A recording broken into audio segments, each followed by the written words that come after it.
जय हिंद दोस्तों, स्वागत है आप सभी का मेरे भाई आपके अपने परिवार में। और उम्मीद करते हैं कि आप लोग बढ़िया होंगे, फर्स्ट क्लास होंगे, ज़बरदस्त होंगे, कहीं पर कोई दिक्कत की बात नहीं होगी।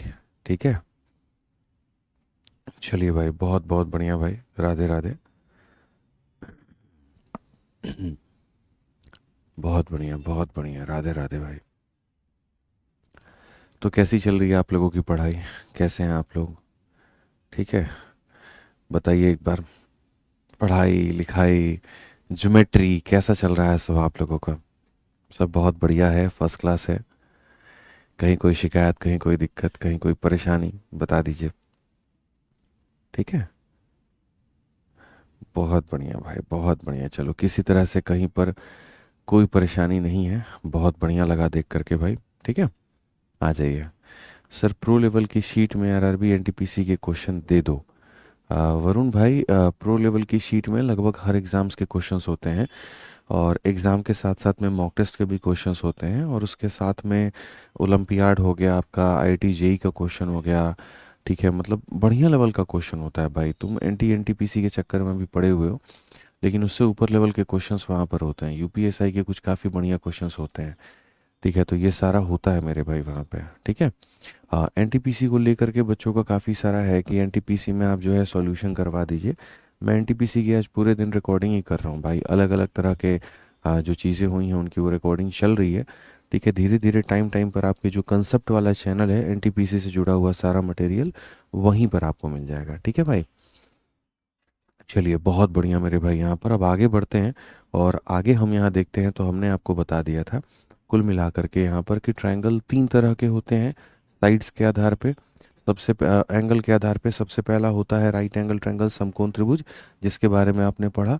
फिर दूसरा वाला जो होता है एक्यूट एंगल, एक्यूट कह रहे हैं, हाँ, एक्यूट एंगल ट्रायंगल जो 90 से कम होता है, उसके बारे में भी आपने पढ़ा। और जो तीसरा होता है मेरे भाई यहाँ पर, वो हो जाता है ऑब्ट्यूज एंगल ट्रायंगल यानी अधिक कोण त्रिभुज, और इसके बारे में भी आपको पढ़ना है।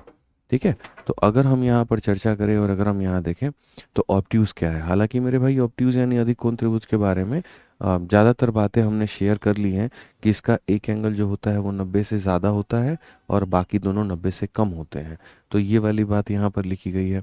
ठीक है, दूसरी वाली बात मेरे भाई यहाँ पर ये वाला है कि जो सबसे बड़ी वाली का जो स्क्वायर होता है, सबसे बड़ी वाली का जो स्क्वायर होता है बाकी दोनों के स्क्वायर के सम से बड़ा होता है। तो ये भी बातें लगभग हम आपसे कर ही चुके हैं, तो इसमें भी कहीं पर कोई बात मतलब है नहीं कि जो सबसे बड़ा वाला एंगल है बाकी दोनों के सम से बड़ा वाला एंगल बाकी दोनों के सम से बड़ा, और बड़ी वाली भुजा जो है बाकी दोनों के सम से बड़ी। तो ये आई थिंक हमारा डिस्कशन हो चुका है। इसमें कहीं पर कोई अब दूसरे डिस्कशंस की बात नहीं रहती है। आ, नंदिनी कहती हैं सर 26 का आंसर रॉन्ग दिया है शीट में। हाँ नंदिनी जी, बिल्कुल दिया है। देखिए, शीट के आंसर पे आप मतलब हमेशा मत जाइए। जो हमने क्लास में पढ़ा दिया, अगर आप जो है उसके हिसाब से अपने शीट के आंसर्स को चेंज कर सकते हैं। मान लीजिए हमने 26 नंबर को क्लास में पढ़ा है, ऑप्शन नंबर ए है, और शीट में सी दिया गया, तो आप उसको सही कर लीजिएगा। ठीक है, क्योंकि ऐसा प्रॉब्लम पता है क्या होता है, कई बार टाइपिस्ट है ना, टाइप करते वक्त में उससे गलतियां हो जाती हैं। समझ रहे हैं मेरी बात को लेकर? लेकिन क्लास में हम लोग मिलकर के गलती नहीं कर सकते हैं। हम लोग कभी ऐसा नहीं कर सकते यहाँ पर कि गलत पढ़ करके और 2 दिन हो गया, 3 दिन हो गया, उसको हमने सुधारा ही नहीं। ऐसा बिल्कुल भी नहीं है। ठीक है, नागेश्वर बेहरा कह रहे हैं सर वेलकम टू पूरी रथ यात्रा। ऑनेस्टली बताओ ना भाई, बहुत मन है, बहुत ज़्यादा मन है, मैं बताऊं, इस रथ यात्रा में शामिल होने का। ठीक है, लेकिन फिर वही बात है, मुझे कोई आइडिया नहीं है वहाँ पर कि कैसे जाएंगे, कैसे उसमें शामिल होंगे, कहाँ तक जाएंगे, मतलब मुझे कोई पता नहीं है, कोई उसका आसपास तक दूर दूर तक कोई खबर नहीं। हल्की साउंड कम करो, हल्की सी। ठीक है, रेड पर जा रही है हल्की सी बस। तो अगर इसका कोई आइडिया होता जैसे पहले से, और स्टूडेंट्स तो ऐसे काफ़ी सारे हैं, उड़ीसा में हैं, पता करेंगे तो चीज़ें होंगी। ठीक है, लेकिन फिर वो बहुत वक्त लेकर के चला जाएगा, और यहाँ पर अभी आपकी क्लासेस पीक पर हैं, तो मैं उसमें भी रिस्क नहीं लेना चाहता हूँ। तो यही दो बातें हैं, मतलब एक आइडिया ना होना, और दूसरा आपके क्लासेस के लिए रिस्क ना लेना।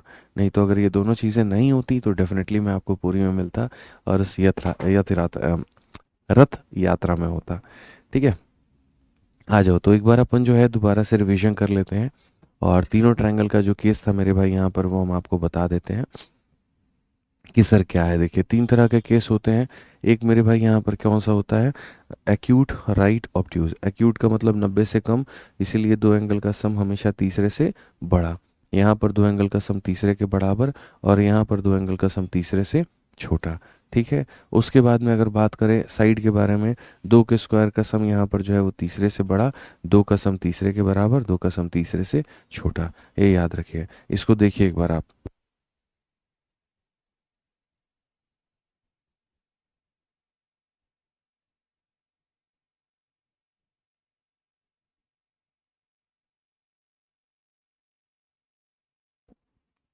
ठीक है, अब आगे बढ़ते हैं, और आगे मेरे भाई यहाँ पर देखते हैं अब अगला सवाल हमारे सामने यहाँ पर क्या है। अब आप पढ़िए। तो अगर हम देखें यहाँ पर, तो ऑब्ट्यूज एंगल ट्रायंगल देखते हैं और ऑब्ट्यूज एंगल ट्रायंगल को समझते हैं। यहाँ पर क्या है, तो सबसे पहला वाला सवाल देखिए मेरे भाई यहाँ पर क्या है। 28 नंबर क्वेश्चन। कहा गया यहाँ पर कि अगर एक एंगल है, यहाँ पर देखिए मेरे भाई, if one angle of a triangle P Q R is greater than the sum of other two angle, triangle will be. एक अकेला एंगल बाकी दो एंगल से के सम से बड़ा है। एक अकेला मतलब अगर मान लो कि तुम्हारे पास में ऐसा कोई ट्रायंगल है, मान लेते हैं मेरे भाई यहाँ पर कि तुम्हारे पास में ऐसा कोई ट्रायंगल है, और यहाँ पर ये जो ट्रायंगल है मेरे भाई, ठीक है, ये छोड़ो ना, मतलब आपको सिर्फ इतना कह रहे हैं, फोटो वोटो को छोड़ो, हटाओ, गोली मारो फोटो को। आपके सामने खाली ये कहा गया कि एक अकेला एंगल बाकी दो एंगल के सम से मेरे भाई यहाँ पर बड़ा है, तो कौन सा होगा, तो जाहिर सी बात है ऑब्ट्यूज होगा, अधिक कोण त्रिभुज होगा। इसमें चर्चा वाली कोई बात ही नहीं है, इसमें कहीं पर कोई डिस्कशन का कोई पॉइंट ही नहीं बनता है। ठीक है। आइए चलिए अगला सवाल देखिए। इसमें यहाँ पर कहा गया the side of the A B C are 12, 8 और 6। तो मेरे भाई ए बी सी किस तरह का ट्रायंगल है, तो देखो यहाँ पर सबसे बड़ी वाली भुजा को एक तरफ में रखो, और बाकी दोनों को मेरे भाई यहाँ पर एक तरफ में रखो। ठीक है। सबसे बड़ी वाली भुजा को एक तरफ में रखो, और बाकी दोनों को एक तरफ में रखो। 8 और 6 हमारा होता है 14, और यहाँ पर ये है 12। अगर इन दोनों को जोड़ने पर बड़ा आ जाता है तो ट्रायंगल हो जाएगा मेरे भाई एक्यूट। यहाँ पर ये दोनों बराबर हो जाते हैं तो ट्रायंगल मेरे भाई यहाँ पर क्या होगा, जल्दी बताओ। ये ऑब्ट्यूज एंगल, अच्छा सॉरी सॉरी सॉरी सॉरी, माफ़ करना, ये हमने गड़बड़ लगा दिया। यहाँ पर हमें क्या करना था, यहाँ पर हमें जो है सबसे बड़े वाले को एक तरफ में रखना था, और बाकी दोनों को ऐसे रखना था, और इनका स्क्वायर करना था। क्या करना था मेरे भाई यहाँ पर, इनका स्क्वायर करना था। क्या करना था, स्क्वायर करना था और चेक करना था। 8 के स्क्वायर में 6 के स्क्वायर को जोड़ोगे 10 का स्क्वायर हो जाएगा, और ये हमारा 12 का स्क्वायर होगा। ये वाली चीज़ अकेले बड़ी होगी। तो अगर ये अकेली बड़ी होगी, यानी यहाँ पर 144 जो है वो मेरे भाई 100 से बड़ा होगा। तो अगर ये बड़ा होगा तो ट्रायंगल कौन सा होगा, ऑब्ट्यूज होगा। ट्रायंगल कौन सा होगा, तो ऑब्ट्यूज होगा। तो जो साइड्स होते हैं ना, उनका स्क्वायर करना होता है। अगर ये दोनों बड़े कहला जाते हैं इससे, तो एक्यूट कहलाता। ये दोनों का स्क्वायर इसके बराबर होता तो राइट होता, और ये दोनों का मेरे भाई इससे छोटा होता तो ऑब्ट्यूज होता। वेरी ब्यूटीफुल क्वेश्चन, बहुत आसान, एकदम छोटू मोटू सवाल है हमारा। ठीक है। चलिए आ जाइए नेक्स्ट क्वेश्चन हम देखते हैं, और ये सीजल 2022 का है। क्या कहा गया बच्चों, ज़रा पढ़ो सवाल में। कहा गया the side of a triangle are in the ratio 4:6:8। मेरे भाई भुजाओं का अनुपात 4:6 और 8 के अनुपात में है, किस तरह का है। सबसे पहली बात, ये भुजाओं का अनुपात है, एंगल का नहीं है, भुजाओं का है। एंगल में नॉर्मल नॉर्मल लेते हैं, और साइड्स में क्या लेते हैं, स्क्वायर लेते हैं। 4 का स्क्वायर और 6 का स्क्वायर एक तरफ, 8 का स्क्वायर एक तरफ। तो यहाँ पर इन दोनों का स्क्वायर का सम देखेंगे। 4 का स्क्वायर मेरे भाई 16, 6 का स्क्वायर हमारे सामने 36, कुल मिलाकर के 52 है, और ये हमारा 64 है। 64 जो है यहाँ पर 52 से बड़ा है, और बड़ा है तो कैसा ट्रायंगल होगा, ऑब्ट्यूज एंगल ट्रायंगल। कैसा होगा मेरे भाई यहाँ पर, ऑब्ट्यूज एंगल ट्रायंगल। 29 में एक भाई हमारा कहता है कि आप 10 कैसे लेके आए। अरे ट्रिपलेट होता है रे, ट्रिपलेट होता है, ट्रिपलेट होता, कूच देते तुमको भी मार के, हम समझे ना यहाँ पे। 8, 6 और 10 का ट्रिपलेट तुमको नहीं पढ़ाए हैं, जो बोलता है कि 10 कैसे आ गया। 8 के स्क्वायर में 6 का स्क्वायर जोड़ना, 8 का स्क्वायर 64 है, 36 100 बनाता है, 10 का स्क्वायर भी 100 बनाता है। मत लिखो भाई तुम यहाँ, ले मत लिखो, जा बात खत्म यहाँ पे। 8 का स्क्वायर इतना, 6 का स्क्वायर इतना 100, और इसका स्क्वायर 144। सब तो तुम्हारी नज़रों में ठीक है, बोलो। और बाबू सोना के चक्कर में लगे रहो सुबह से लेकर के शाम तक, बस कस्में और वादों को याद करने में लगे रहो यहाँ पर, कि तुमने वादा किया था कि तुम शाम को 7 बजे कॉल करोगे। वो वादा तुम्हें याद रहता है, लेकिन हम जो ट्रिपलेट पढ़ा दे तुम्हें वो याद नहीं रहता है। यही प्रॉब्लम है तुम्हारी। पढ़ लो यहाँ पे 31 नंबर क्वेश्चन पढ़ो मेरे भाई, यहाँ पर क्या कहा गया है, पढ़ो। एक ट्रायंगल एबीसी में एंगल जो सी है वो तुम्हारा ऑब्ट्यूज है। ऑब्ट्यूज का मतलब क्या है, अधिक है, 90 से ज़्यादा है, ठीक है। उसके बाद में कहा गया length of the side B C and A C are 9 and 7। B C और ए सी का जो मान है वो 9 और 7 है। तो minimum possible length of A B is, बहुत बढ़िया। इसको मेरे भाई करने के लिए यहाँ पर हमें क्या करना पड़ेगा, ट्रायंगल बनाना पड़ेगा, ठीक है। और ट्रायंगल बनाना पड़ेगा तो मेरे भाई यहाँ पर जो है आप देखो इसको, ठीक समझना मेरी बात को लेकर के। ए बी सी में सी जो है मेरे भाई यहाँ पर क्या है, तो ए बी सी में सी जो है वो अधिक कोण है।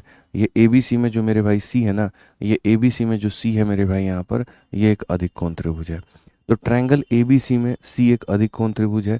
Length of B C and A C are, length of B C हमारा कितना है, तो 9 है, और ए सी का मान हमारा कितना है, तो 7 है, ठीक है। तो minimum possible length of A B, यहाँ पर इसका मिनिमम पॉसिबल लेंथ हमारा क्या होगा, ठीक है। अभी हम तुमको बताएं, बहुत तरीके से बताएं, बहुत इज्जत से बताएं कि यहाँ पर जो है सबसे बड़ा वाला, देखो ये बड़ा एंगल है, तो बड़ा एंगल के सामने की भुजा सबसे बड़ी होती है।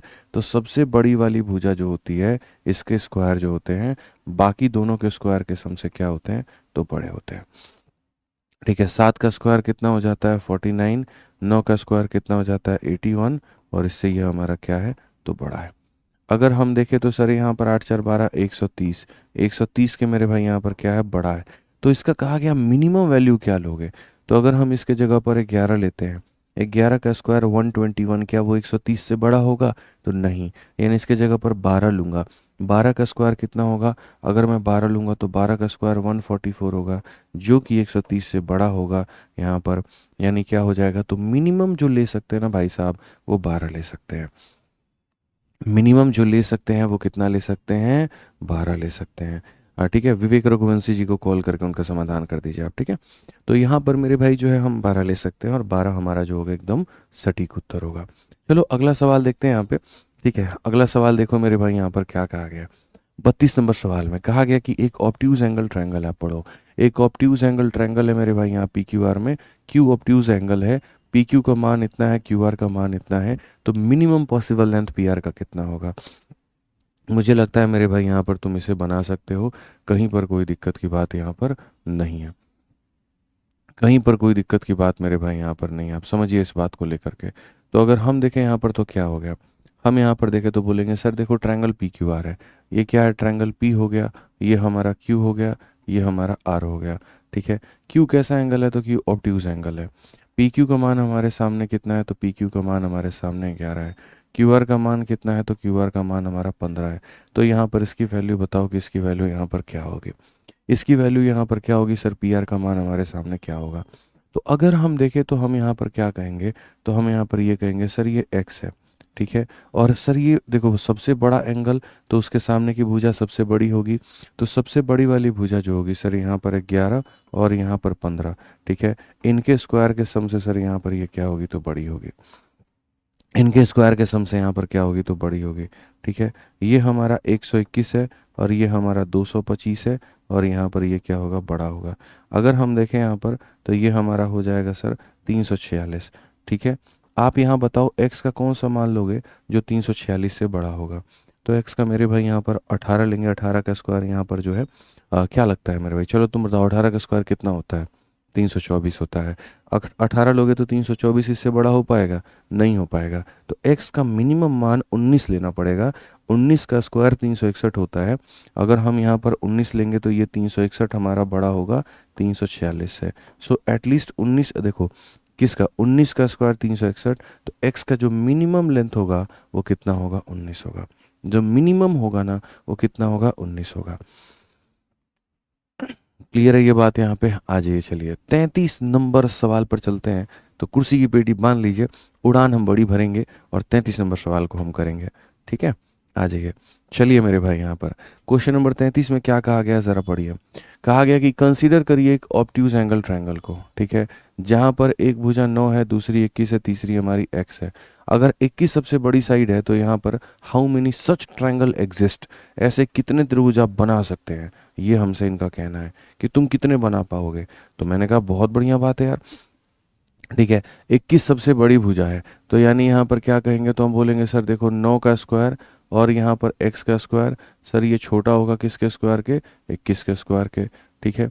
क्यों ऐसा होगा मेरे भाई, क्योंकि 21 इज़ द बिगेस्ट साइड यहाँ पे, ठीक है। बिगेस्ट मतलब यहाँ पे ग्रेटेस्ट साइड होगा, तो अगर यहाँ पर ये ग्रेटेस्ट होगा तो वही बात है सर, 9 का स्क्वायर कितना हो जाता है, 81 हो जाता है। यहाँ पर ये हमारा x का स्क्वायर है, ये हमारा 441 है, ठीक है। अगर हम यहाँ देखेंगे तो x का स्क्वायर जो होगा यहाँ पर ये हो जाएगा 0, 14 से 8 गया तो मेरे भाई 6 है, 360 है। कौन सी संख्या का स्क्वायर जो होता है 360 से छोटा होता है? तो अगर हम x का मान मेरे भाई 19 लेंगे, 19 का स्क्वायर 361 होगा, और 361 कभी भी इससे छोटा नहीं होगा, तो x का मान हम 19 नहीं ले सकते हैं, हम 19 से छोटा लेंगे, जैसे कि 18, जैसे कि 17, जैसे कि 16। तो यहाँ पर जो x का मान आएगा वो दोस्तों क्या आएगा, 19 से छोटा आ जाएगा। क्या आ जाएगा मेरे भाई, 19 से छोटा आ जाएगा। 19 लेने पर स्क्वायर 361 होगा, जो कि इससे छोटा नहीं होगा, तो 19 लेना वाजिब नहीं है मेरे भाई, हम यहाँ पर 19 से छोटा लेंगे, ठीक है। बट क्वेश्चन में ये नहीं कहा कि किससे छोटा होगा किससे बड़ा होगा, नहीं, क्वेश्चन में तो मेरे भाई यहाँ पर ये बोला है, ठीक है, how many such triangle exist, ठीक है। अब यहाँ पर देखो मैं आपको बताता हूँ, जब भी ऐसा पूछे ना कितने ट्रायंगल एग्जिस्ट करता है, कितनी कहानियाँ होती हैं, तो एक चीज़ से तो उसका आंसर तुम कभी दे ही नहीं सकते। उसको आंसर करने के लिए कम से कम तुम्हें दो तरह के इक्वेशंस की ज़रूरत पड़ेगी, ठीक है। अब यहाँ पर जैसे ये एक्यूट आ जाता है या ऑब्ट्यूज वाला क्वेश्चन आ जाता है ना, तो ये वाले सारे के सारे क्वेश्चंस की थोड़ी सी खासियत ये होती है कि एक इनकी खुद की प्रॉपर्टी को ये मानते हैं, और चूंकि ये मेरे भाई जात और ख़ानदान से, ठीक है, कास्ट से, धर्म से, यहाँ पर ये ट्रायंगल के धर्म में आते हैं, तो ये ट्रायंगल के भी नियम को फॉलो करते हैं। जैसे मेरे भाई हम सभी के सभी जो हैं बेशक अलग अलग कास्ट के हो, जाति के हो, धर्म के हो, लेकिन कहीं ना कहीं हम सब एक चीज़ से बंधे हैं, और वो है इंसानियत, ठीक है। तो जो इंसानियत है मेरे भाई, यहाँ पर जो इंसानियत का नियम होता है, ठीक है, हम सभी के सभी को उसको मानना पड़ेगा, या यूं कह लीजिए भारत में फंडामेंटल हमारी ड्यूटीज़ हैं, ठीक है। हमें यहाँ पर हमारे मौलिक अधिकार हैं, चाहे कोई किसी भी जाति या धर्म का हो, लेकिन उसके लिए मौलिक अधिकार अलग नहीं होते, सबके लिए मौलिक अधिकार सेम होते हैं, और उसे यहाँ पर वो मानना पड़ता है। तो ट्रायंगल भी चाहे कोई भी क्यों ना हो, चाहे कोई एक्यूट हो, चाहे कोई ऑब्ट्यूज हो, चाहे कोई राइट एंगल हो, ये सारे के सारे ट्रायंगल हैं, और ट्रायंगल हैं तो ट्रायंगल के नियम को फॉलो करेंगे। और ट्रायंगल का नियम क्या कहता है, तो याद करो, ट्रायंगल का नियम मेरे भाई यहाँ पर ये कहता है कि अगर यहाँ पर जो है एक x नाम की भुजा है, तो x नाम की जो भुजा होगी बाकी दोनों के मेरे भाई यहाँ पर सम से क्या होगी, तो छोटी होगी, और बाकी दोनों के जो डिफरेंस है यहाँ पर उससे क्या होगी, तो बड़ी होगी।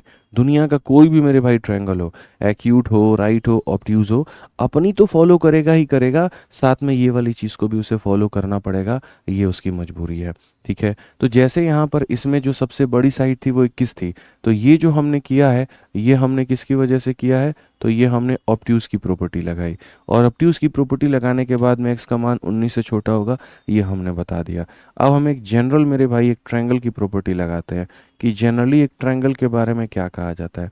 तो ट्रायंगल के बारे में कहा जाता है मेरे भाई यहाँ पर कि जैसे जो x है, ठीक है, ये जो एक भुजा है बाकी दोनों के सम से वो छोटा होगा, यानी 21 और 9 इनके सम से मेरे भाई यहाँ पर छोटा होगा, ठीक है। और यहाँ पर बड़ा किससे होगा, इनके डिफरेंस से। 21 और 9 का डिफरेंस कितना है, तो 12 है मेरे भाई, यहाँ पे कितना है, 12 है। तो कुछ बातें यहाँ की और कुछ बातें यहाँ की मिला करके तुम अपना फाइनल एक कंक्लूजन निकाल लो कि हाँ भैया मेरा एक फाइनल अपना कंक्लूजन आ जाता है, और इसीलिए हम एक फाइनल एक निष्कर्ष पे पहुँचते हैं। तो मेरे भाई इस x के बारे में क्या कहा गया कि 12 से बड़ा होगा, तो यहाँ पर क्या होगा, तो 12 से बड़ा होगा। ये 30 से भी छोटा होगा और 19 से भी छोटा होगा, इसका मतलब हम इस 19 को लेंगे मेरे भाई, ठीक है। आपकी मम्मी कहती हैं कि आप 7 साल से छोटे हैं, और पापा आपके कहते हैं कि तुम 6 साल से छोटे हो, तो यानी दोनों की बात को मानने के लिए तुम्हें 5 साल का बनना पड़ेगा। 5 एक ऐसी वैल्यू होगी जो 6 साल से भी छोटा होगा और 7 साल से भी छोटा होगा। तो वही बात है, एक इंसान कहता है 30 से छोटा, दूसरा कहता है 19 से छोटा, तो तुम्हें 19 से छोटा लेना पड़ेगा, क्योंकि 19 से छोटी वैल्यू जो 18 होगी ना, 18 जब तुम लोगे तो इसका भी कंडीशन सेटिस्फाई करेगा, और 18 जब तुम लोगे तो इसका भी कंडीशन सेटिस्फाई। अगर वहीं x का मान तुम 25 ले लोगे तो 25 30 से तो छोटा हो जाएगा, लेकिन 25 कभी 19 से छोटा नहीं हो पाएगा। एक को मानने के लिए दूसरे का बहिष्कार करना पड़ेगा, और वो तुम्हारे लिए गलत होगा, ठीक है। तो हमेशा इस बात को ध्यान रखिए, जब दो तरह की इनइक्वालिटी, ये भी लेस देन के बारे में था और ये भी लेस देन के बारे में, तो उसी को पिक करो। या तो धर्म संकट में हो कि इसको उठाया जाए कि इसको उठाया जाए, तो उसको उठाओ जिससे दोनों की बात रखी जा सके, दोनों के बात का मान और सम्मान हो। ठीक है, पता चले यहाँ पर कि तुमने ऐसी वैल्यू उठा ली कि एक जगह पर उसकी इज्जत है, दूसरी जगह पर वो बेइज्जत हो रहा है, तो ऐसा नहीं चलेगा। वो उठाइए जिससे दोनों जगह पर आपकी इज्जत बरकरार हो। x लेस देन 19 लेंगे तो ये भी सेटिस्फाई करेगा, ये भी करेगा, इसीलिए मैंने x लेस देन 19 लिया है। वहीं x लेस देन 30 लेता तो यहाँ तो बात बन जाती, यहाँ जाकर के वो फेल हो जाता, तो वो वहाँ पर बात हमारी सही नहीं रहती। 12 से बड़ा 19 से छोटा, 12 से बड़ा मतलब 13, फिर उसके बाद 14, फिर उसके बाद 15, फिर उसके बाद 16, फिर 17 और फिर 18। सो बेसिकली हमारे पास में 3 और 3 6 वैल्यूज़ हैं। कौन सा ऑप्शन है? तो बी फॉर भाभी जी घर पर है। ठीक है, समझ में आ गया बात, यहाँ क्लियर हो गया ये बात यहाँ पे। तो मुझे लगता है कि क्लैरिटी परफेक्ट मिली है आपको, कि पहले हमने यहाँ पर ऑब्ट्यूज के माध्यम से इसको हल किया और उसके बाद हमने कहा कि भाई इस बात को समझिए आप यहाँ पर कि तुम ट्रायंगल चाहे होगे मेरे भाई अपने घर के, ठीक है, ऑब्ट्यूज या एक्यूट या जो भी है, लेकिन भूलो मत कि पहले तुम ट्रायंगल की कैटेगरी में आते हो। और ट्रायंगल की कैटेगरी क्या कहता है? जो भुजा होती है दो के सम से छोटी और दो के डिफरेंस से बड़ी। इस इनइक्वालिटी को यहाँ पर, ठीक है, और यहाँ पर इसको देख करके दोनों को मर्ज करके हमने खुद की बनाई है। और यहाँ पर जब ये खुद की इनइक्वालिटी बना ली, तो जब एक बार इनइक्वालिटी बन गया ना, तो मेरे भाई हमारा आंसर आएगा। इसीलिए मैंने कहा था कि ऐसे सवालों को उत्तर देने के लिए कम से कम 2 इक्वेशंस की ज़रूरत पड़ती है। बिना 2 इक्वेशंस की ज़रूरत के बात हमारी नहीं बनती है। आंचल कह रही हैं और सृष्टि कह रही हैं 12 कहाँ से है? बिल्कुल, बहुत सही बात आपने कही। मुझे लगता है कि आप इस बात से तो सहमत हैं यहाँ पे, ठीक है, कि कोई भी भुजा दो लोगों के सम से छोटा है और दो लोगों के डिफरेंस से बड़ा है। तो सृष्टि और आंचल, आप दोनों इस बात को समझिए। ये जो x नाम की मेरे भाई ये भुजा है ना, ठीक है, बाकी दोनों भुजा जो 21 और 9 है, तो यहाँ पर 21 और 9 के सम से ये छोटा होगा और यहाँ पर 21 और 9 के डिफरेंस से ये बड़ा होगा। तो 21 में से 9 घटाते हैं तो 12 आता है और यहाँ पर 21 में 9 जोड़ते हैं तो 30 आता है। तो ये यहाँ से आया है। ये वाला जो इक्वेशन है वही है, सम से छोटा डिफरेंस से बड़ा, सम से छोटा डिफरेंस से बड़ा। पूजा मीना भी यही कह रही हैं, बताइए, किशन कुमार भी यही कह रहे हैं। क्लियर हो गया 12 वाला? बताओ बताओ, क्लियर है? बोलिए बोलिए बोलिए। चलिए परफेक्ट है मेरे भाई, जब क्लियर है तो आगे बढ़ते हैं और अगला सवाल देखते हैं। Love the way you teach. चलिए थैंक यू। आ जाइए अगला सवाल पढ़ते हैं और अगला सवाल मेरे भाई यहाँ देखते हैं। 34 नंबर क्वेश्चन में यहाँ पर क्या कहा गया, ज़रा पढ़िए। सवाल में बोला गया एक ऑब्ट्यूज एंगल ट्रायंगल है मेरे भाई यहाँ पर, उसमें यहाँ पर length of it longest side का जो मान है वो 50 है, one of the other two side is मेरे भाई 42 है, एरिया हमारा 294 है। तो यहाँ लेंथ जो होगा वो थर्ड साइड का कितना होगा? ठीक है, अब यार ये एरिया वाला क्वेश्चन आ गया, ठीक है, इसमें तो फिर length of the longest side is 50 and other two side, one of the other two side is 42, area हमारा इतना है। क्या करें मेरे भाई यहाँ पर, आप बताइए। असल में इसमें बाई ऑप्शन जा करके फिर हेरोन्स फार्मूला की कहानी बनता है, हम वो कर सकते हैं, ठीक है, वो कर सकते हैं, बट इससे कुछ खास फ़ायदा मिलेगा? बताओ। ठीक है मेरे भाई, यहाँ पर इसको आप रखो होल्ड पर, इसको हम लोग करेंगे एंड में। अभी एरिया से संबंधित है तो इसको अभी पढ़ना या पढ़ाना उचित नहीं रहेगा, इसको अपन होल्ड पे करते हैं, ठीक है। आ जाओ चलो नेक्स्ट अब देखते हैं मेरे भाई, यहाँ पर समझिएगा मेरी बात को लेकर के, ठीक है, होल्ड करिए बिल्कुल मेरे भाई यहाँ ठीक है, आ जाओ चलो। तो यहाँ पर मेरे भाई हम फिर से आपको लेकर के चलते हैं उस चार्ट पे जहाँ पर ट्रायंगल का विभाजन किया गया था और जहाँ ट्रायंगल के बारे में बहुत सारी बातें हमने कही थी।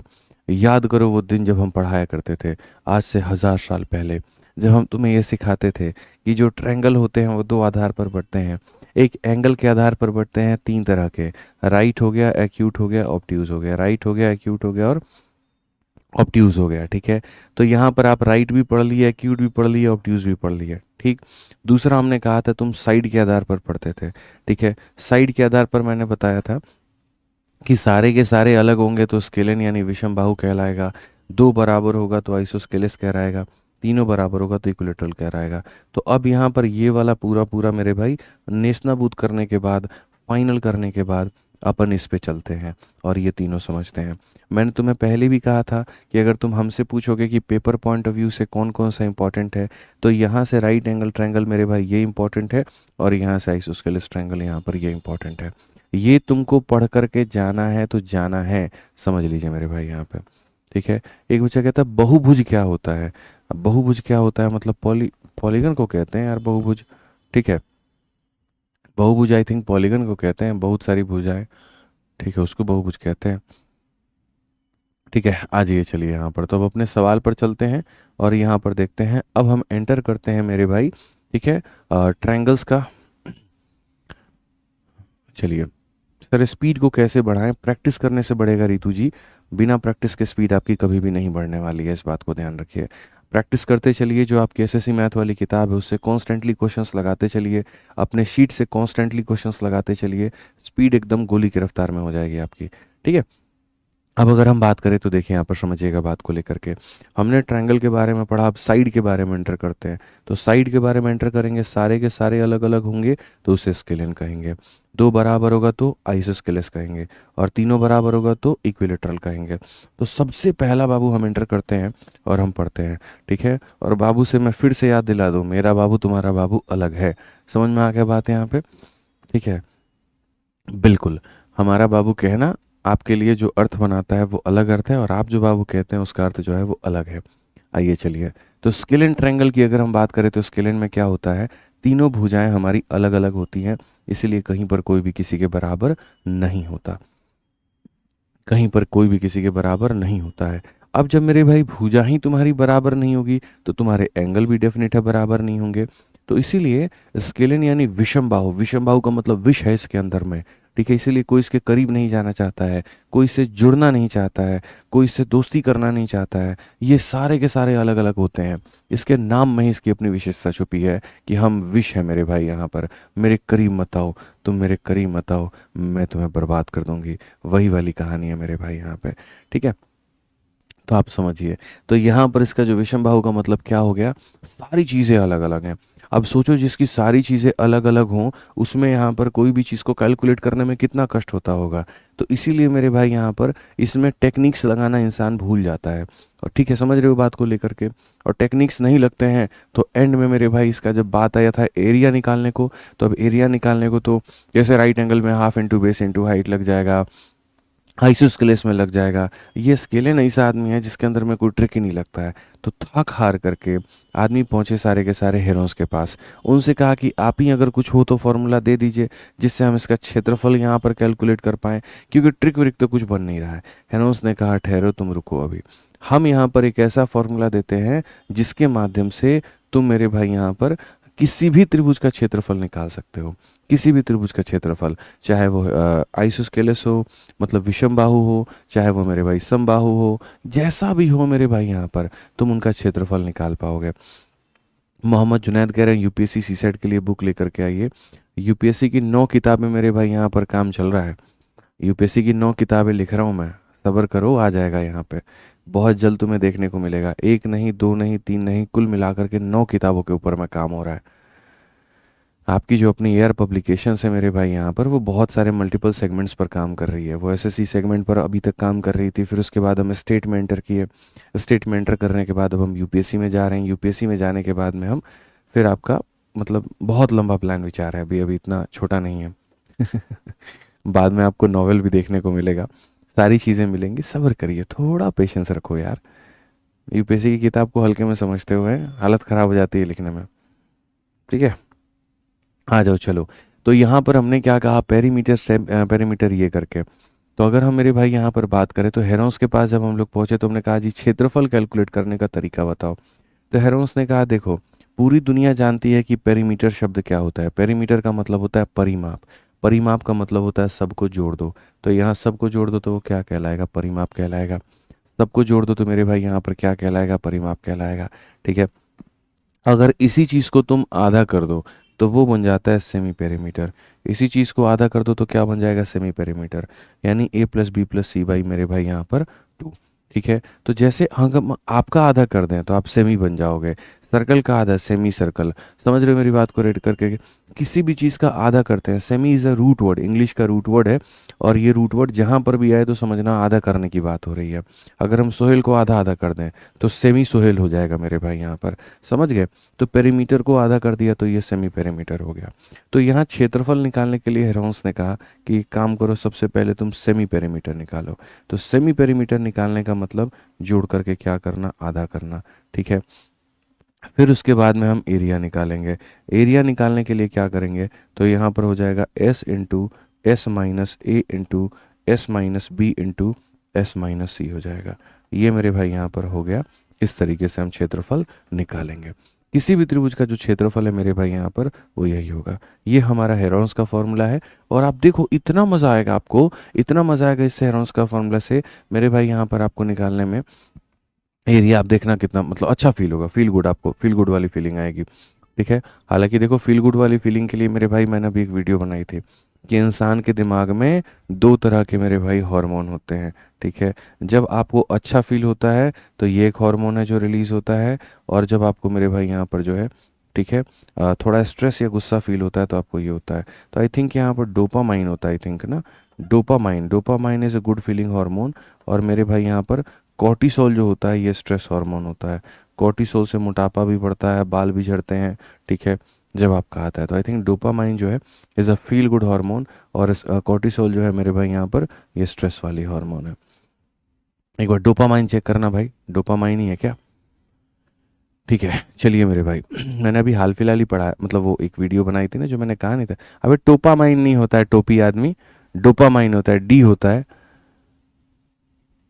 पत्र लिखते लिखते तुम्हारी बाकी चीज़ें जो है यहाँ पर हालत ख़राब हो गई हैं। आ जाइए, चलिए, हाँ बिल्कुल डोपामाइन हम सही बोले थे, पढ़ लो यहाँ पे। अब आगे बढ़ते हैं यहाँ पर, तो आगे क्या कहा गया जरा देखिए, ठीक है। यहाँ पर कहा गया the side of the scalene triangle are 3, 5 और 6। भुजाएं हमारी 3, 5 और 6 है। सेमी पेरीमीटर हमारी 42 है।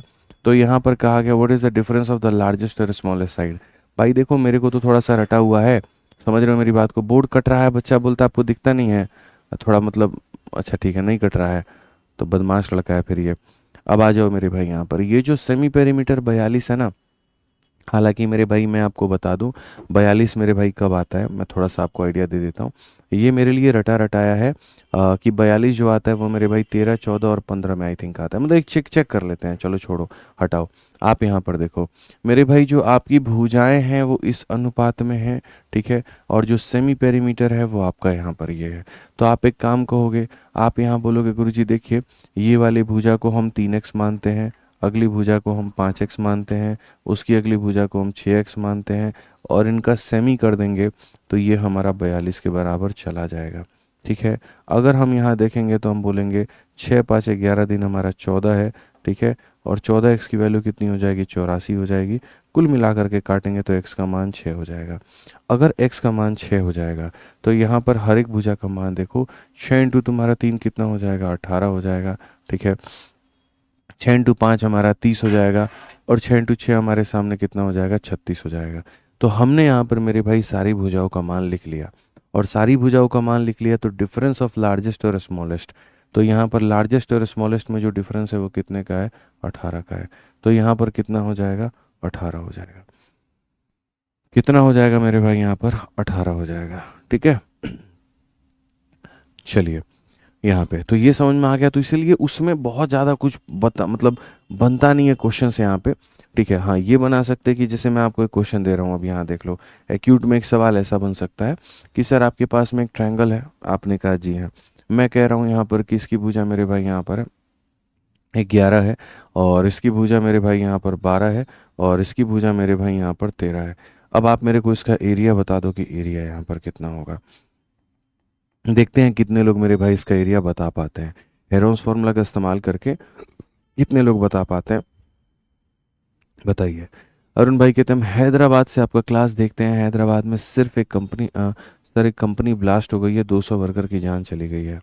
अच्छा भाई अभी देखता हूँ, मैं सुबह सुबह उठा हूँ, मैंने न्यूज़ नहीं देखा है, ठीक है, मैं एक बार क्लास के बाद देखता हूँ यार। अगर ऐसा है तो ये काफ़ी दुखद है यार, बहुत दुखद है, ठीक है। 200 लोग कम नहीं होते हैं यहाँ पे, और 200 जिंदगियाँ कम नहीं होती हैं। मैं देखता हूँ क्लास के बाद में।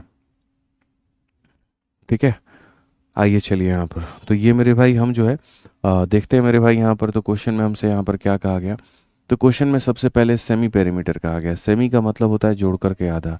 तो यहाँ पर हो जाएगा 11 हो जाएगा, 12 हो जाएगा, 13 हो जाएगा, कुल मिला करके क्या होगा आधा। तो यहाँ 10 20 30 33 35 और मेरे भाई यहाँ पर कितना हो जाएगा 36।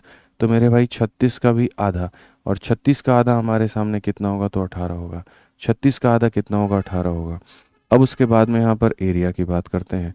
एरिया की अगर हम बात करें तो यहाँ पर हो जाएगा एस इंटू मेरे भाई यहाँ पर S minus A into S minus B into S minus C यहाँ पे। ठीक है, ये हमारे सामने मेरे भाई यहाँ पर हो पाएगा। यहाँ पर अगर हम देखें तो सेमी पेरीमीटर 18 है। 18 से अगर 11 को घटाओगे 7, 18 से 13 को घटाओगे 5, 18 से 12 को घटाओगे 6। अगर हम यहाँ देखें तो हम यहाँ पर और क्या कर सकते हैं, ज़रा सोचो मेरे भाई।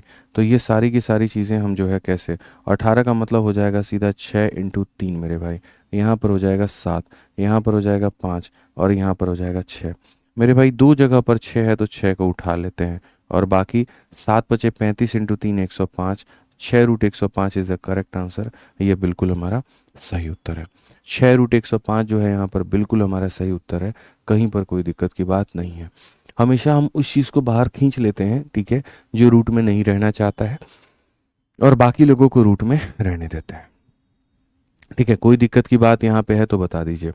सब लोग अलग अलग तरह के आंसर दे रहे हैं, लेकिन उसमें कुछ लोग 3780 आंसर दे रहे हैं। मुझे नहीं लगता वेदिका सतपक जो है 3780 is the correct answer. Root under 3780 is the correct answer. आप रूट लगाना मत भूलिए, रूट लगाना पड़ेगा आपको, इस बात को आप यहाँ पर ध्यान रखिए। ठीक है, तो अगर आप 3780 या 3680 जो भी आप आंसर दे रहे हो वो रूट में आएगा ना, नॉन रूट में तो हो ही नहीं सकता। तो ये ध्यान रखो यहाँ पे। ठीक है, चलिए, तो अगर हम आगे बढ़ते हैं तो अब आगे हम देखते हैं। तो देखो हमारे पास में साइड्स के आधार पे कुल मिल कितने प्रकार के थे, तो साइड के आधार पर मेरे भाई जो है सबसे पहला मेरे भाई था स्केलेन। स्केलेन की मेरे भाई खासियत यहाँ क्या थी, तो सारी की सारी भुजा अलग अलग थी, ये हमने पढ़ लिया। अब हम पढ़ेंगे आइसोस्केलेस। आइसोस्केलेस में क्या होगा, दो भुजा बराबर होगी, दो भुजा बराबर होगी। ये महत्वपूर्ण है परीक्षा पॉइंट ऑफ व्यू से, इसके ऊपर में हम लोग ज़्यादा दिमाग लगाएंगे। स्केलेन में कुछ ज़्यादा क्वेश्चंस बनते नहीं है, वो हमने वहाँ पर आपको करा दिया। ठीक है, आज ये चलिए आइसोस्केलेस ट्रायंगल यानी सम द्विबाहु। इसके नाम में देखो यहाँ पर ये क्या कहना चाहता है, समान है। क्या, दो दो मेरे बाहु। ठीक है, दो दो बाहु का मतलब दो दो भुजा, दो दो भुजा मेरी समान है, दो दो भुजा मेरी क्या है, तो समान है। समझ में आ गया बात यहाँ पे।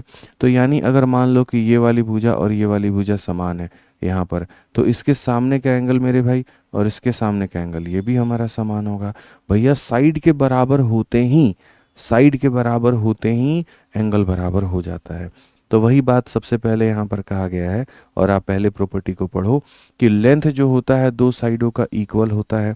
यानी अगर आप आइसोस्केलेस ट्रायंगल की बात करते हो और आइसोस्केलेस ट्रायंगल में समझते हो कि सर ये हमारे सामने ए बी है और ये हमारे सामने ए सी है, तो अगर ये दोनों भुजाओं का लेंथ हमारा बराबर है तो इनका एंगल भी क्या होगा, एंगल भी मेरे भाई बराबर होगा। एंगल भी क्या होगा, तो बराबर होगा। ठीक है, फिर कहा गया the length of the third side will be smaller और लार्जर देन इक्वल साइड। वही बात है, ये जो तीसरा वाला मतलब यहाँ पर जो लंबाई होगा, ठीक है, या तो इससे मेरे भाई बड़ा होगा या इससे छोटा होगा, तो ये कोई बड़ी बात थोड़ी है। ठीक है, फिर कहा गया एंगल अपोजिट आर इक्वल, मतलब अगर साइड इक्वल है तो एंगल भी क्या होंगे, इक्वल होंगे। ये मैंने पढ़ा दिया। ठीक, अब जो सबसे महत्वपूर्ण बात आती है वो यहाँ पर क्या आती है, इस लाइन को पढ़ो।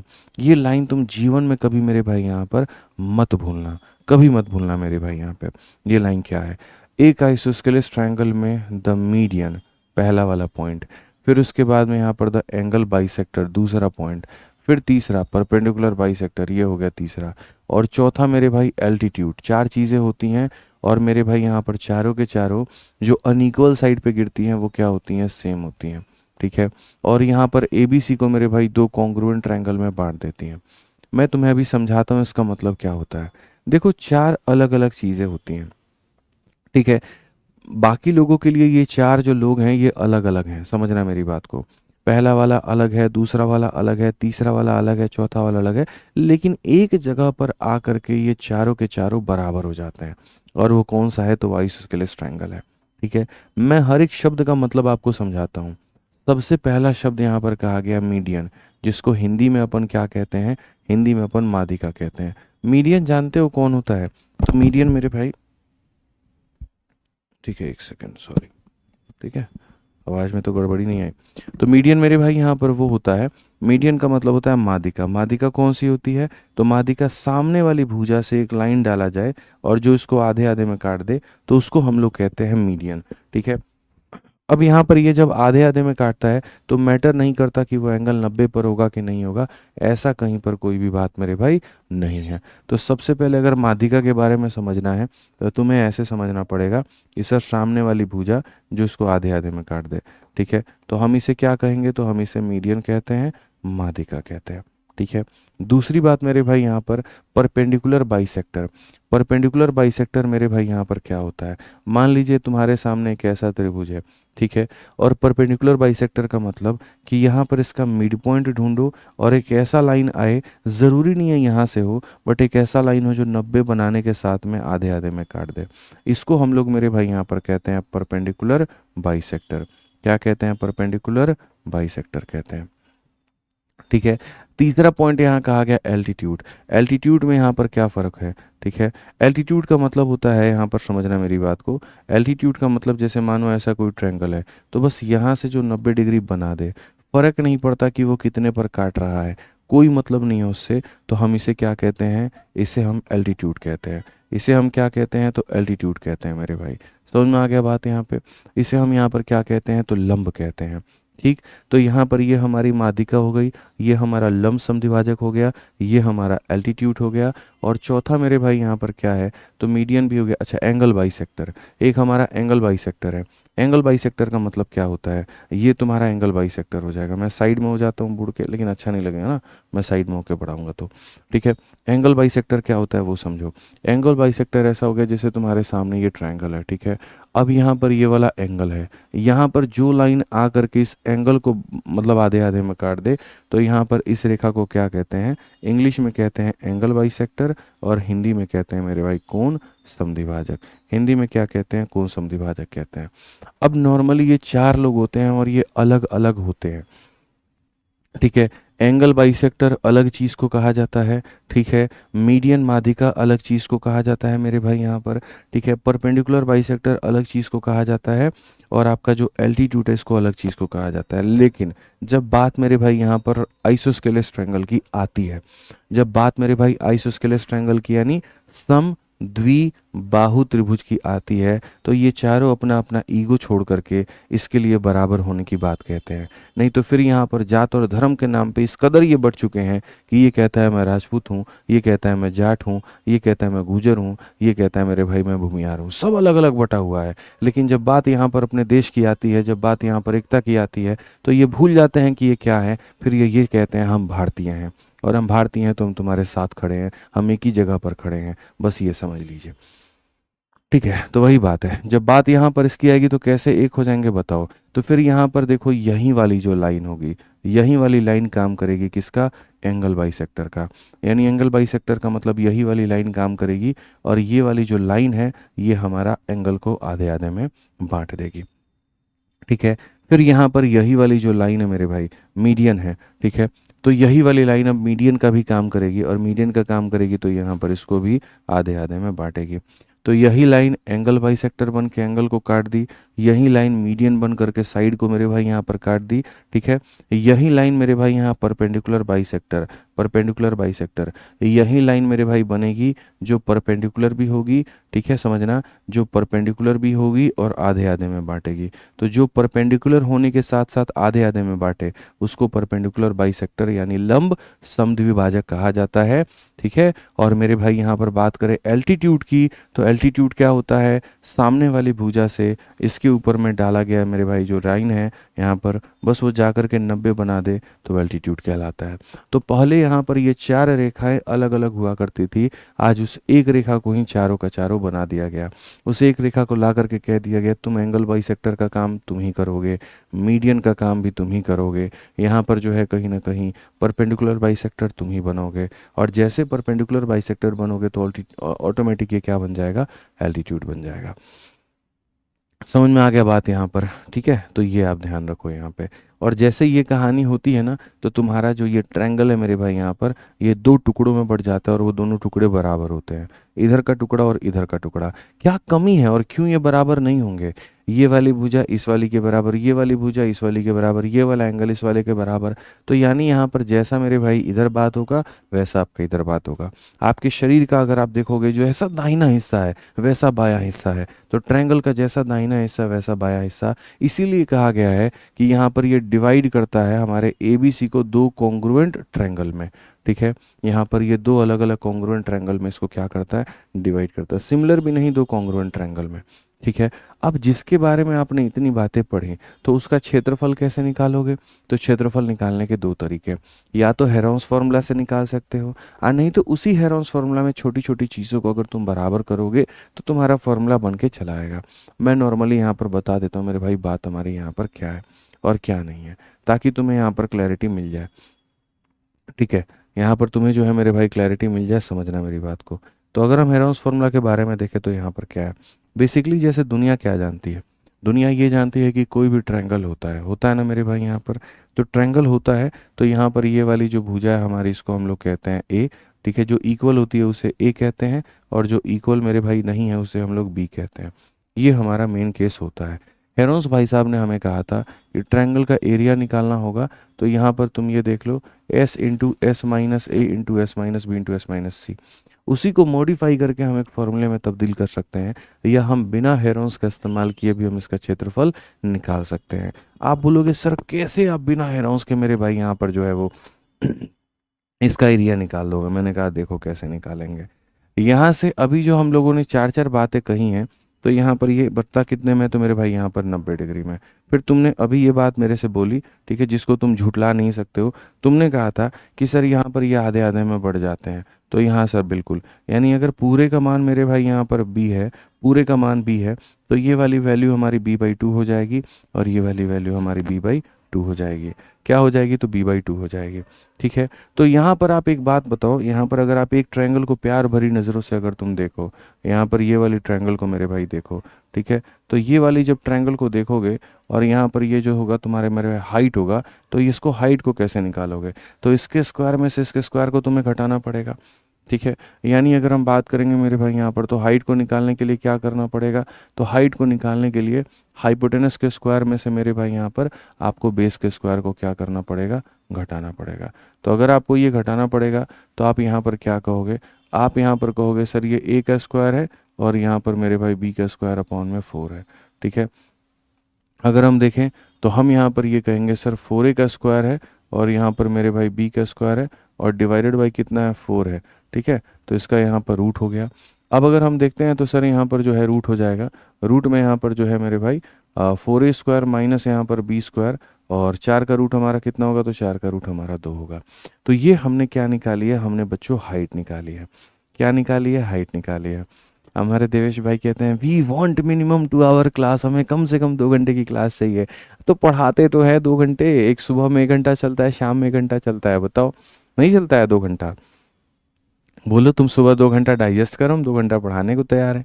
ठीक है, तो ये हमारा हाइट हो गया। अब उसके बाद एरिया समझो, कोई भी त्रिभुज का जो एरिया होता है, जैसे मानो यहाँ पर, ठीक है, अब इसके पास में ये इसकी बेस है और यहाँ पर ये इसकी हाइट है, तो एरिया क्या होता है? तो आप सबको पता है कि सर हाफ इंटू उसके पास उसका अपना जो बेस है, सर बेस ले लो, और उसके पास में अपना जो उसका हाइट है हाइट ले लो।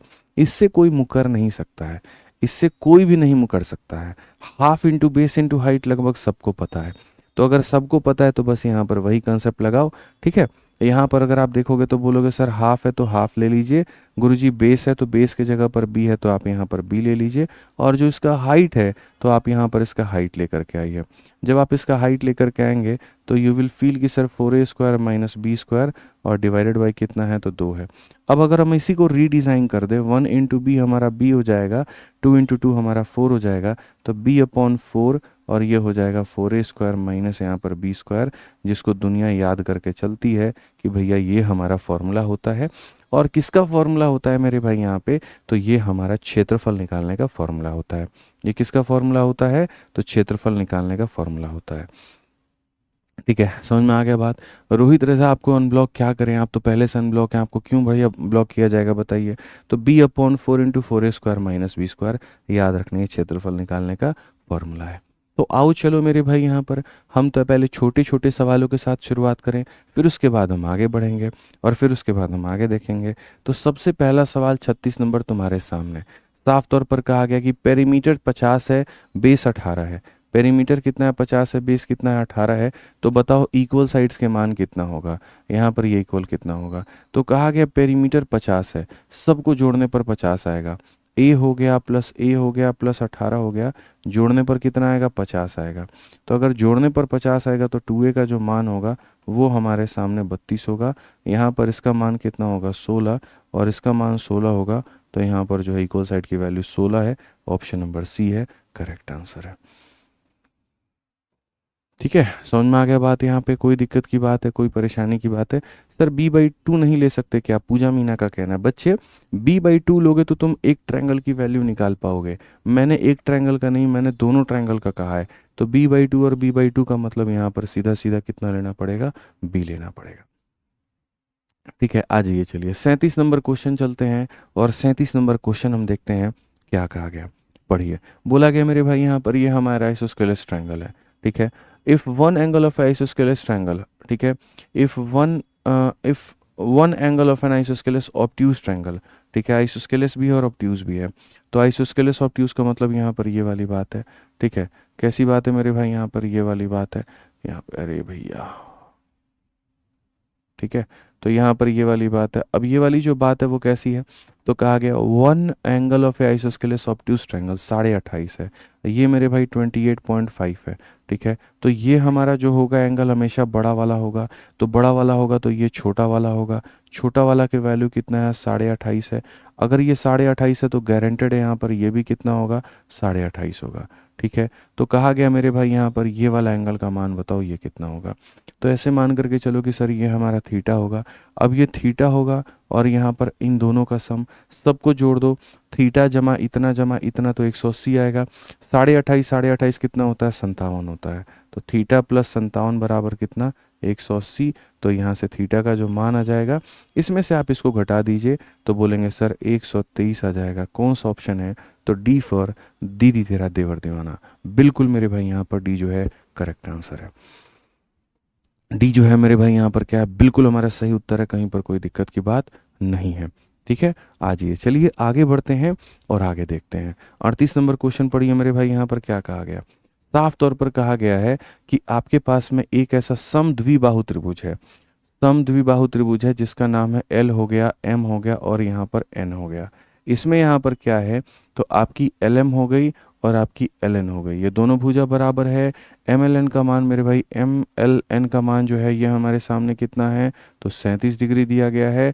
तो यहाँ पर एम एन एल का मान बताओ, यहाँ पर इसका मान बताओ। अरे भाई ये भी कोई सवाल है यार, तुम ये बता दो, चीटिंग करते हो यार, ये बताओ, ये सारे के सारे एंगल बराबर हैं। 37 में 2 थीटा को जोड़ो, 37 में मेरे भाई 2 थीटा को जोड़ो, 180 आ जाएगा। और अगर 180 आ जाएगा तो यहाँ बच्चों वाले सवाल है, 2 थीटा का मान कितना हो जाएगा, तो यहाँ पर 143 हो जाएगा। 2 से काटेंगे, 2 सते 14, 2 एकम 2 या 71 हो जाएगा। तो यहाँ पर थीटा का मान 71.5 कौन सा है, तो डी फॉर देवसेना। असल में क्या है, ये आजकल 2024 में कुछ इसी तरह के सारे सवाल पूछे गए थे। ठीक है, तो ये सारे सवाल आप कर सकते हो, सब छोटे छोटे क्वेश्चंस थे यहाँ पे। ठीक है, आ जाओ आगे बढ़ो और आगे देखो यहाँ पर क्या कहा गया। 39 नंबर क्वेश्चन में length of each of the two equal side of isosceles triangle is 15। मेरे भाई यहाँ पर यदि एक समद्विबाहु त्रिभुज के दो समान भुजाओं में प्रत्येक की लंबाई 15 है, इसकी भी लंबाई 15 है, इसकी भी लंबाई 15 है। ठीक है, और एडजेसेंट एंगल इज 30। और यहाँ पर कहा गया और आसन कोण 30 है, तो त्रिभुज का क्षेत्रफल ज्ञात करें।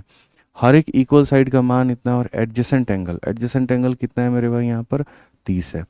ठीक है, यदि एक समान त्रिभुज की दो भुजाएं मेरे भाई यहाँ पर जो है प्रत्येक की लंबाई हमारी यहाँ पर कितनी है, तो कहा गया सर 15 सेंटीमीटर है और आसन कोण हमारा 30 है, तो क्षेत्रफल कितना होगा बताइए। दिमाग लगाइए मेरे भाई, यहाँ पर कुछ लगा आपके दिमाग, बताइए बोलिए। तो आसन कोण 30 होने का मतलब यहाँ पर क्या हो गया कि ये वाला एंगल हमारा 30 है, और अगर यहाँ पर ये वाला एंगल 30 है तो फिर मेरे भाई ये 30 30 60 60 120 हो जाएगा। कैसे वैल्यू को कैलकुलेट करोगे? होना पड़ेगा भाई, वैल्यू निकालना पड़ेगा आपको। कैलकुलेट तो कर लेंगे यार, कैलकुलेट करना बड़ी चीज़ नहीं है। चलो आ जाओ, कोई बात नहीं, हम आसन कोण को 30 देखते हैं। आ जाइए चलिए। ये सर हमारा 30 है। थोड़ा सा फोटो जो है ना हम बड़ा बनाते हैं, थोड़ा फोटो बड़ा बनाते हैं ताकि हम आपको समझा पाए। ठीक है, तो यहाँ पर अगर हम देखेंगे तो हम यहाँ पर कैसे करेंगे, देखो यहाँ पे रुक जाओ। ठीक है, यहाँ पर मेरे भाई आप ऐसा थोड़ा चौड़ा वाला बनाओ यहाँ पे, तभी फायदा है। तो हमारे सामने कहा गया यदि एक समद्विबाहु त्रिभुज के प्रत्येक समान भुजा जो है वो हमारी 15 है। यहाँ पर ये वाली कितनी है, 15 है, और ये वाली मेरे भाई कितनी है, 15 है। और आसन कोण इनका कितना है मेरे भाई, यहाँ पर 30 है। तो अगर हम आसन कोण को 30 मानते हैं, यहाँ पर ये मानते हैं, कोई टेंशन की बात नहीं है भाई, सारा सवाल बन जाएगा, तुम देखते चलो 30 मानते हैं। अब तुम्हें मैं एक बात बताता हूँ, सुनो। यहाँ से जो तुम रेखा खींचते हो वो कितने का एंगल बनाती है, बताना जरा, कितने का एंगल बनाती है? तो बोलोगे गुरुजी 90 डिग्री का बनाती है। अब अगर मानो ये 90 डिग्री है और यहाँ पर ये 30 डिग्री है, तो ये कितना हो जाएगा मेरे भाई, 60 डिग्री हो जाएगा। बोलो हाँ या ना? ठीक है, वैसे ही यहाँ पर ये मेरे भाई 90 है और ये 30 है, तो ये कितना हो जाएगा, 60 हो जाएगा। भाई साहब पूरी दुनिया को ये बात पता है, पूरी दुनिया को ये बात पता है हमने यहाँ पर क्या कह रखा है। ठीक है, लेकिन यार 30 डिग्री यहाँ पर ये थोड़ी लेंगे। सबसे बड़ी बात ये भी तो है, 30 अगर ये नहीं हुआ तो आसन कोण का मतलब क्या हो गया, एडजेसेंट एंगल का मतलब बीच वाला एंगल है, बताओ। ठीक है, यहाँ पर मेरे भाई रुक जाइए, आप यहाँ पर एक बार रुक जाइए, ये थोड़ा सा मुझे लग रहा है कि मैं गड़बड़ जा रहा हूँ। हमें आसन कोण को चेंज करने की आवश्यकता है। ठीक है, एक बार रुक जाइए यहाँ पे। ठीक है, क्वेश्चन में यहाँ पर ये कहा गया है, क्वेश्चन में यहाँ पर ये कहा गया है यदि एक समद्विबाहु त्रिभुज की दो समान भुजाएं, यहाँ पर रुक जाइए, यहाँ पे इसकी जो समान भुजाएं हैं वो कितनी है, तो मेरे भाई 15 है। ठीक, उसके बाद में यहाँ पर ये कहा गया है आसन कोण, आसन कोण का मतलब जो बीच वाला एंगल हो गया 30। ठीक है, जिसके ऊपर में ये भी आश्रित है और जिसके ऊपर में ये भी आपकी आश्रित है यहाँ पे। तो यहाँ कहा गया एरिया कितना होता है, देखो कोई भी ट्रायंगल का अगर तुमको एरिया निकालना है, आज हम तुमको एक बात बता देते हैं, अगर उनकी भुजा दी है और बीच में उनका एंगल दिया है तो ट्रायंगल का एरिया निकालने का हमने फॉर्मूला पढ़ा रखा है, हाफ ए बी और यहाँ पर मेरे भाई sine theta. Half A B यहाँ पर क्या हो जाएगा, half A B sine theta हो जाएगा। ये हमने आपको बहुत तरीके से बहुत अच्छे से पढ़ा रखा है। तो अगर आप इसका इस्तेमाल करोगे तो आप यहाँ पर एरिया में क्या देखोगे, तो एरिया में आप बोलोगे सर ये हो जाएगा हाफ हो जाएगा, ए का मान कितना है 15 है और यहाँ बी का मान भी 15 है और यहाँ पर क्या हो जाएगा साइन थीटा। ये जो एंगल है ना ये इनके बीच में होना चाहिए, तो साइन 30 होना चाहिए। तो अगर ऐसा हो जाएगा तो मेरे भाई हाफ इंटू फिर 15 15 मेरे भाई यहाँ पर 225 हो जाएगा और साइन 30 की वैल्यू हमारी इतनी हो जाएगी। बेसिकली 2 इंटू 2 4 है, 4 से आप इसको भाग करोगे 4 पचे 20, 4 एकम मेरे 4 पचे 20 हो गया मेरे भाई, और 4 छक 24, 56.25। सी फॉर का होना प्यार है, करेक्ट आंसर आएगा। ठीक है, तो आसन कोण का मतलब यहाँ पर दो भुजाओं के बीच वाले कोण को आसन कोण कहते हैं, जिसके ऊपर में दोनों भुजाएं क्या हैं, आश्रित हैं। दोनों भुजाएं हमारी क्या हैं, तो आश्रित हैं। ठीक है, आ जाइए चलिए। अब यहाँ पर मेरे भाई देखिए सीजीएल के 2022 का छोटू मोटू सवाल, बड़ा प्यारा सा सवाल, क्या कहा गया पढ़िए। यहाँ पर पी क्यू आर मेरे भाई बहुत प्यारा सवाल कहा गया मेरे भाई। पी क्यू आर जो है आप देखो यहाँ पर पी क्यू आर नाम का जो मेरे भाई ट्रायंगल है वो आइसोस्केलेस है। जहाँ पर आपका पी क्यू हो गया, जहाँ पर आपका पी आर हो गया, ये दोनों के दोनों 2a यूनिट के बराबर हैं। ये दोनों के दोनों 2a हैं और क्यू आर हमारा कितना हो गया, तो a हो गया। आपको यहाँ पर एक परपेंडिकुलर बनाना है जो कि हमारा पी एक्स के नाम से है, और ये जो पी एक्स है मेरे भाई यहाँ पर, ये जो हमारे सामने पी एक्स है, ये जो हमारे सामने मेरे भाई क्या है, तो पी एक्स है। अगर हम देखें यहाँ पर तो हम यहाँ पर क्या कहेंगे, ये जो पी एक्स है मेरे भाई यहाँ क्यू आर के परपेंडिकुलर है। तो आप हमसे ये पी एक्स का मान बता दो। अभी भाई तुमको हम बताए थे, ठीक है, कि सर अगर मान लीजिए ये ए है तो ये हमारा कितना हो जाएगा, a/2 हो जाएगा, ये भी कितना हो जाएगा, a/2 हो जाएगा। तो ये हाइट कैसे निकालोगे, तो सर ये पी एक्स को निकालने के लिए रूट अंडर इसके स्क्वायर में से इसके स्क्वायर को घटाओ। 2a का स्क्वायर कितना हो जाएगा, तो 4a स्क्वायर हो जाएगा, और यहाँ इसका स्क्वायर कितना हो जाएगा, तो a²/4 हो जाएगा। अगर हम यहाँ देखें तो हम क्या कहेंगे, 4 इंटू 4 मेरे भाई यहाँ पर 16a² में से हम यहाँ पर a² घटा करके क्या करेंगे, इतना करेंगे। आप बताइए 16 में से घटा देंगे तो यहाँ पर हो जाएगा 15a² और डिवाइडेड बाई कितना, 4, इसका रूट लगा दो। ठीक है, आप यहाँ देखो तो 15 का रूट लगा पाओगे, तो नहीं लगा पाओगे। a² का रूट इतना हो जाएगा, 4 का रूट इतना होगा, 15/2। कौन सा ऑप्शन है, डी फॉर देवसेना। कौन सा हो जाएगा मेरे भाई? D for Devsena. समझ में आ गया बात यहाँ पे? सर पूल में 39 का आंसर गलत बता रहे थे, गलत बता दिया आपने, क्यों गलत बताया? अच्छा शीट में ही ऐसा है, तो शीट कब चेंज होगा? स्ट्रिक्टली कह दीजिए इस बात को कि पिछली बार का शीट को देख करके सुधार कर दें। ये बार बार मेरे को रोज रोज गड़बड़ी क्लास में नहीं चाहिए। जा करके बैठ करके सही करवाइए आप यहाँ पे। बच्चों के मन में शंका हो जाती है, आप दूर करते रह जाएंगे, दूर नहीं होगा। आओ चलो मेरे भाई यहाँ पर तो 41 नंबर क्वेश्चन जो है मेरे भाई यहाँ पर, ये हम लोग इसको आगे करेंगे, अगले सवाल में करेंगे। मुझे लगता है आज के लिए इतना जो है वो काफ़ी है, अगली क्लास में करेंगे मतलब। ठीक है, तो जितना हमने मेरे भाई यहाँ पर पढ़ाया है आप उसको बढ़िया तरीके से रिवाइज कर लीजिएगा, बढ़िया तरीके से सारी चीज़ों को कर लीजिएगा, कहीं पर कोई दिक्कत नहीं आना चाहिए। ठीक है, चलिए, तो मुझे लगता है बहुत मज़ा आ रहा होगा तुम लोगों को ज्योमेट्री में, बहुत आनंद ले रहे होगे तुम लोग। ठीक है, असली आनंद यही है, ज्योमेट्री के अंदर इतनी छोटी छोटी प्यारी प्यारी चीज़ें हैं ना, और पढ़ने जाओगे उसकी गहराइयों में तुम खोगे ना, लगेगा अरे वाह क्या मज़ा आ रहा है, क्या बात है भाई। ठीक है चलो मेरे भाई, finding teacher like Aditya sir is a treasure for me, मतलब चलिए बढ़िया बात है। ठीक है ये आपका प्यार है वेदांत भाई। ठीक है, चलो बैंकिंग के क्वेश्चंस भी करवाओ भाई साहब।